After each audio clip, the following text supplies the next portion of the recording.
ಸ್ನೇಹಿತರೆ, ಎಲ್ಲರಿಗೂ ನಮಸ್ಕಾರ. ಇವತ್ತಿನ ಪ್ರೊಫೈಲ್ ಈ ಥರ ಇದೆ ಸ್ನೇಹಿತರೆ. ವೈಯಕ್ತಿಕ ಮಾಹಿತಿ: ಹೆಸರು ಅಸಿಕಾ ಎನ್ ರಾವ್, ವಯಸ್ಸು 34 ವರ್ಷ, ನಗರ ಬೆಂಗಳೂರು, ಎತ್ತರ 5 ಅಡಿ 4 ಇಂಚು, ಶಿಕ್ಷಣ MCom, ಉದ್ಯೋಗ ಪ್ರೈವೇಟ್ ಕಂಪ್ನಿ, ಫೈನಾನ್ಸಿಯಲ್ ಅಂತೇಳಿ ಆಗಿದೆ. ತಿಂಗಳ ಆದಾಯ 1,45,000 ರೂಪಾಯಿ. ಇವರಿಗೆ ಸಂಬಳ ಇದೆ ಸ್ನೇಹಿತರೆ. ಒಳ್ಳೆ ಪ್ರೊಫೈಲು. ಇವರು ಕೂಡ ಒಳ್ಳೆಯವರು, ಒಳ್ಳೆ ಜಾಬ್ನಲ್ಲಿ ಕೂಡ ಇದ್ದಾರೆ.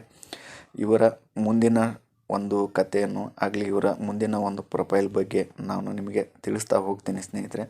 ಆದಷ್ಟು ವಿಡಿಯೋವನ್ನು ಬೇರೆಯವರಿಗೆ ಶೇರ್ ಮಾಡಿ. ವೈವಾಹಿಕ ಸ್ಥಿತಿ ವಿಚ್ಛೇದಿತ, ಸೆಕೆಂಡ್ ಮ್ಯಾರೇಜ್ ಅಂತ ಹೇಳಿದ್ದಾರೆ ಸ್ನೇಹಿತರೆ. ಮಕ್ಕಳಿಲ್ಲ ಅಂತ ಕೂಡ ತಿಳಿಸಿದ್ದಾರೆ. ಕುಟುಂಬ ಹಿನ್ನೆಲೆ: ತಂದೆ ನಿವೃತ್ತ ಸರ್ಕಾರಿ ಉದ್ಯೋಗಿ, ತಾಯಿ ಗೃಹಿಣಿ, ಒಬ್ಬ ಅಕ್ಕ ಅವಿವಾಹಿತೆ ಅಂತ ತಿಳಿಸಿದ್ದಾರೆ. ವಾಸಸ್ಥಳ ಬೆಂಗಳೂರು ಅಂತೇಳಿ ತಿಳಿಸಿದ್ದಾರೆ ಸ್ನೇಹಿತರೆ. ನೀವು ನೋಡ್ಬೋದು, ತುಂಬ ಚೆನ್ನಾಗಿದೆ ಅಂತ ಹೇಳ್ತೀನಿ ಸ್ನೇಹಿತರೆ ಪ್ರೊಫೈಲು. ಮುಂದೆ ಇವರ ವೈವಾಹಿಕ ಸ್ಥಿತಿ ವಿಚ್ಛೇದಿತ, ಸೆಕೆಂಡ್ ಮ್ಯಾರೇಜ್ ಅಂತ ಹೇಳಿದ್ದಾರೆ ಸ್ನೇಹಿತರೆ. ಇನ್ನು ಮುಂದೆ ಇವರ ಜೀವನದ ಬಗ್ಗೆ ನಾನು ನಿಮಗೆ ಕೆಲವೊಂದು ಅಂಶಗಳನ್ನು ಹೇಳ್ತೀನಿ. ಅಸಿಕಾ ಅವರ ಕಾರಣಗಳು: ಅಸಿಕಾ ಒಬ್ಬ ಸಾಮಾನ್ಯ ಹೆಣ್ಣು. ಅವಳು ಶ್ರೀಮಂತಳಲ್ಲ, ದುರ್ಬಲವೂ ಅಲ್ಲ. ಅವಳ ಮೊದಲು ಮದುವೆ ವಿಫಲವಾದ ತಪ್ಪು ನಿರ್ಧಾರದಿಂದ. ಹೆಣ್ಣಾಗಿದ್ದೇ ತಪ್ಪ ತಿಳಿಸಿ ಅಂತ ಕೇಳಿದ್ದಾರೆ ಸ್ನೇಹಿತರೆ. ಅವರು ಮೊದಲನೇ ಮದುವೆ ಒಂದು ವಿಫಲತೆಯಿಂದ, ತಪ್ಪು ನಿರ್ಧಾರದಿಂದ ಅವರು ವಿಚ್ಛೇದನ ಪಡೆದಿದ್ದಾರೆ ಅಂತೇಳಿ ತಿಳಿಸಿದ್ದಾರೆ.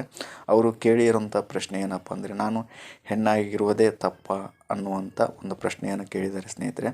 ಮೊದಲು ಮದುವೆ ವಿಫಲವಾದ ಕಾರಣ ಆಸ್ತಿ ಜಾಸ್ತಿ ಕುಡಿತಾ ಇದ್ರು ಅಂಥೇಳಿ ತಿಳಿಸಿದ್ದಾರೆ ಸ್ನೇಹಿತರೆ. ನನ್ನ ಜೊತೆ ಹೊಂದಾಣಿಕೆ ಆಗಿ ಇರ್ತಾ ಇರಲಿಲ್ಲ ಅಂತ ಹೇಳಿದ್ದಾರೆ. ದುಡಿತಾ ಇರಲಿಲ್ಲ ಅಂತ, ಮತ್ತು ಸಂಪಾದನೆ ಕೂಡ ಇರ್ತಾ ಇರಲಿಲ್ಲ ಅಂಥೇಳಿ ತಿಳಿಸಿದ್ದಾರೆ ಸ್ನೇಹಿತರೆ. ಅಡ್ಜಸ್ಟ್ ಮಾಡ್ಕೊ ಅನ್ನೋ ಒತ್ತಡ. ಅವರು ಯಾವುದೇ ಒಂದು ಇದು ಮಾಡದೇ ಇದ್ರೂ ಕೂಡ ಅವರಿಗೆ ಅಡ್ಜಸ್ಟ್ ಮಾಡ್ಕೊ ಅಂತ ಹೇಳ್ತಾ ಇದ್ರು ಅಂತ ತಿಳಿಸಿದ್ದಾರೆ. ಇದು ಹೆಣ್ಣಿನ ತಪ್ಪಲ್ಲ, ಪರಿಸ್ಥಿತಿಯ ತಪ್ಪು ಅಂಥೇಳಿ ಒಂದು ತಿಳಿಸಿದ್ದಾರೆ ಸ್ನೇಹಿತರೆ. ಯಾಕಂದರೆ ನಾವು ಎಲ್ಲದಕ್ಕೂ ಹೆಣ್ಣು ಹೊಂದಾಣಿಕೆ ಆಗೋಕ್ಕಾಗಲ್ಲ ಸ್ನೇಹಿತರೆ. ವಿಚ್ಛೇದನ ನಂತರ ವಿಚ್ಛೇದನದ ನಂತರ ಅಸಿಕಾ ಎದುರಿಸಿದ ದೊಡ್ಡ ಸಮಸ್ಯೆ: ಸಮಾಜದ ಪ್ರಶ್ನೆಗಳು, ಸಂಬಂಧಿಗಳ ತೀರ್ಪು, ಮತ್ತು ಮದುವೆ ಯಾಕೆ ಅನ್ನೋ ಮಾತುಗಳು. ಆದರೆ ಅವಳು ಒಂದು ವಿಷಯ ಅರ್ಥ ಮಾಡಿಕೊಂಡಳು: ಸಿಂಗಲ್ ಆಗಿರುವುದು ತಪ್ಪಲ್ಲ, ತಪ್ಪಾದ ಸಂಬಂಧದಲ್ಲಿ ಇರುವುದೇ ತಪ್ಪು ಅಂಥೇಳಿ ತಿಳ್ಕೊಂಡಿದ್ದಾರೆ ಸ್ನೇಹಿತರೆ.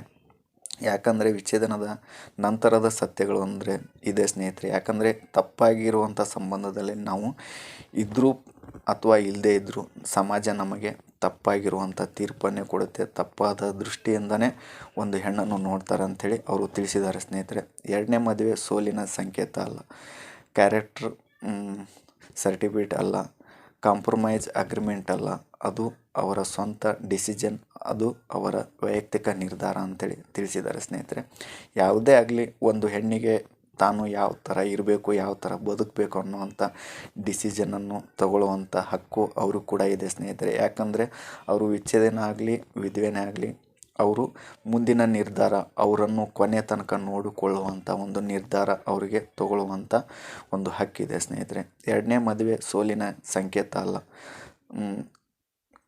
ಕೇರ್ಟೇಕರ್ ಸರ್ಟಿಫಿಕೇಟ್ ಅಲ್ಲ, ಕ್ಯಾರೆಟ್ ಸರ್ಟಿಫಿಕೇಟ್ ಅಲ್ಲ, ಕಾಂಪ್ರಮೈಸ್ ಅಗ್ರಿಮೆಂಟ್ ಅಲ್ಲ, ಅದು ಅವರ ಸ್ವಂತ ಡಿಸಿಷನ್, ಅದು ಅವರ ವೈಯಕ್ತಿಕ ನಿರ್ಧಾರ ಅಂಥೇಳಿ ತಿಳಿಸಿದ್ದಾರೆ ಸ್ನೇಹಿತರೆ. ನೀವು ನೋಡ್ಬೋದು, ಈ ಥರ ಇವರ ಪ್ರೊಫೈಲ್ ಕೂಡ ಇದೆ.